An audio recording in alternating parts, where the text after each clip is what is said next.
Hello students, so let's start the explanation of the chapter Children at Work from your book. The lesson Children at Work tells us a tale of an 11-year-old boy who had run away from his village as he could not handle his father beating him up for one more day. He got into a train to Chennai without a ticket. Upon reaching to the city, he had no idea of what he would do or how he would manage to stay alive. The story tells us how children like him end up working instead of studying at schools where they truly belong.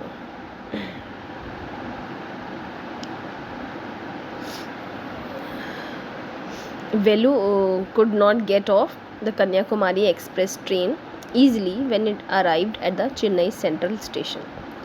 His legs felt unsteady as if he was still in the moving train when he got off and stood on the platform. One generally gets his feeling after traveling in a train. As he stood there, a porter came hurriedly with a loaded trolley asking Velu to step aside. Velu get out of his way. He found a small bench on the platform, sat on it and kept his bundle down. There were so many people around him and he had never seen a lot of people together except only once every year at the village fair. People passed by him and rammed into him with their suitcases. He heard an announcement on the loudspeaker which he probably did not understand. People even sat on their luggage around him as they looked at the TV that hung from the roof. The noises were horrifying. Velu kept his head on his knees. He was sad and tired as he had run away from his home 2 days earlier. In those 2 days, the only ate a few peanuts and a chunk of jaggery. The small bundle that he carried with him consisted of a shirt, towel and comb. Of those 2 days, he was almost on foot for the first day as he was went to Kanpur. After that, he boarded a train to Chennai without a ticket. He did not have any money.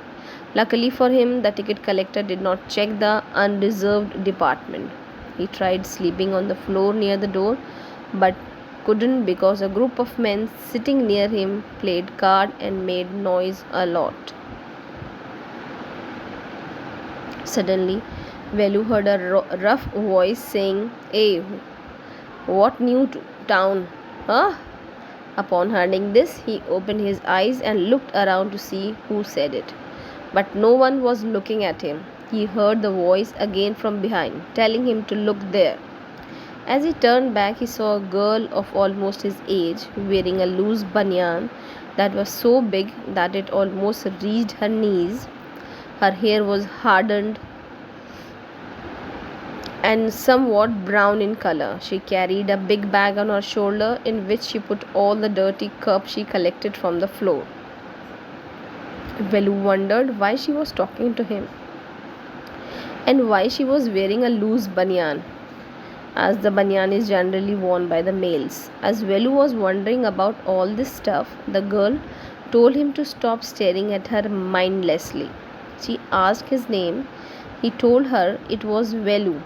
While trying not to make eye contact with her, the girl noticed his small bundle that he carried with him and asked him if he had ran away from home. When she asked Velu if she left his home and ran away, Velu chose not to answer.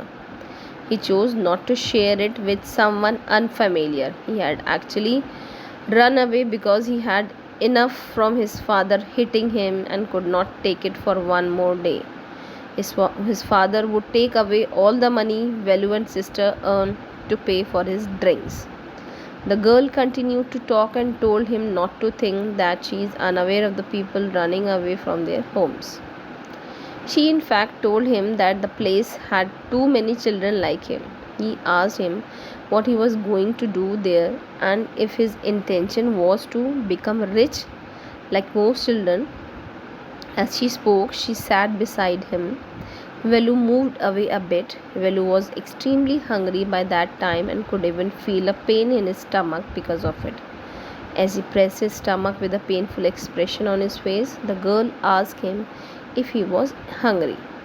She told him that he would not have any luck with food if he continued sitting there with a depressed face. Furthermore, she even offered to help him with food. That's it for now, students.